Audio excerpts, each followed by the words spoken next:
My dear friends, तो एक बार फिर से आप लोग का स्वागत है आपके अपने और चहते चैनल चंद्रहास सर पे। तो डियर फ्रेंड्स, ये जो आपने अभी हेडलाइंस देखा होगा, जो आपने फ्रंट में हेडलाइन देख रहे होगे कि बिना जो है वो नीट एग्जामिनेशन के भी इस साल एमबीबीएस में एडमिशन होने जा रहा है। जी हाँ, ये कोई किसी तरह की ऐसी नहीं है कि तुक्का और बेतुका भविष्यवाणी है, ये एक एग्जैक्ट बात बताई गई है। ये एग्जैक्टली तमिलनाडु गवर्नमेंट ने बड़ा स्टेप लिया है। तमिलनाडु गवर्नमेंट में नीट परीक्षा नहीं करवाने का विधेयक विधानसभा में पारित कर दिया है। तमिलनाडु गवर्नमेंट ने, दोबारा बोल रहा हूं कि तमिलनाडु की स्टालिन गवर्नमेंट ने जो है वो विधानसभा में सोमवार को एक विधेयक पारित किया गया है, जिस कानून के बाद राज्य में नीट की परीक्षा आयोजित नहीं की जाएगी। और ये साफ साफ बोला गया है कि मेडिकल कॉलेज में जो है वो एमबीबीएस हो सीट या बीडीएस का सीट हो, इन सब में एडमिशन जो है वो 12th के मार्क्स के बेसिस पे दिया जाएगा। मतलब 12th के मार्क्स के बेसिस पे एक मेरिट लिस्ट तैयार की जाएगी और उसी मेरिट लिस्ट के बेसिस पे नीट एग्जामिनेशन में मेडिकल कॉलेज में जो है वो रैंकिंग बना के एडमिशन दिया जाएगा। तो माय डियर फ्रेंड्स, मैं समझ रहा हूं कि शायद ये एक बहुत अच्छा प्रोग्रेस नहीं कहा जा सकता मेरे हिसाब से, लेकिन मैं आपकी राय भी जानना चाहता हूं कि क्या आप इससे सहमत हैं कि 12th के मार्क्स के बेसिस पे नीट एग्जामिनेशन में जो है वो एंट्री मिले?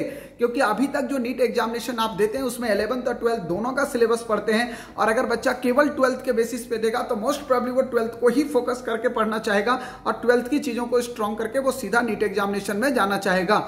तो अगर इस तरह का गवर्नमेंट स्टेप लेती है तो मेरे हिसाब से लगता है कि कल कुछ और भी गवर्नमेंट अपने वोट बैंक के लिए कर सकती है, क्योंकि यहां पे बच्चों के हित में कोई काम नहीं किया जाता है। जैसा आपने देखा होगा कि अभी पेपर लीक हो गया है, उसके बावजूद भी बच्चों के हित में बात नहीं चल रही है। बात केवल और केवल गवर्नमेंट के हित में चल रही है। गवर्नमेंट का पैसा इन्वेस्ट ना हो, पैसा बचे, बाकी बच्चों की जिंदगी भाड़ में जाए। तो ये गवर्नमेंट का जो स्टेप है कि 12वीं के मार्क्स के बेसिस पे लिया जाएगा एडमिशन, ये मुझे थोड़ा विचित्र लगा है। मैं समझ रहा हूं शायद आप भी जरूर इस बात को सपोर्ट करेंगे कि शायद ऐसा नहीं होना चाहिए कि इंडिया का सबसे बड़ा एग्जामिनेशन और इतने बड़े एग्जामिनेशन में अगर एंट्रेंस नहीं होगा तो शायद बच्चों के पढ़ने का रुझान मेरे हिसाब से कम होगा।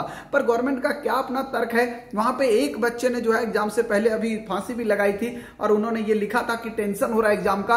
अगर आप डॉक्टर बनने के लिए एक छोटा एग्जाम का टेंशन नहीं ले सकते तो शायद आप इतनी बड़ी बड़ी बीमारी का इलाज भी करने लायक नहीं बन सकते हैं। और मार्क्स लाना एक अलग क्राइटेरिया है बोर्ड में, और कंपटीशन क्वालिफाई करना एक अलग क्राइटेरिया है। दोनों को आप पैरेलली नहीं रख सकते हैं, क्योंकि एक ही देश के अंदर अगर दो नियम होंगे अगर मेडिकल कॉलेज में जाने के, तो जो बच्चे तमिलनाडु से मार्क्स बेसिस पे निकलेंगे और जो बच्चे कंपटीशन से जाएंगे, निश्चित तौर पे उनको आपस में कॉन्फ्लिक्शन रहेगा। मन में और भी बच्चों को ये आएगा कि मेरे स्टेट में ये चीजें क्यों नहीं है, और कहीं ना कहीं बच्चे के अंदर ये डिस्ट्रैक्शन हो सकता है।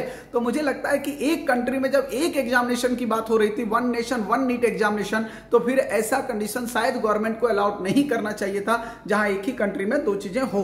तो फ्रेंड्स, आपकी राय जानना चाहूंगा कि क्या 12th मार्क्स के बेसिस पे नीट एग्जामिनेशन बिना कराए और सीधा एमबीबीएस कॉलेज में एडमिशन दे देना ये सही है या गलत? अपनी राय जरूर कमेंट बॉक्स में दीजिएगा।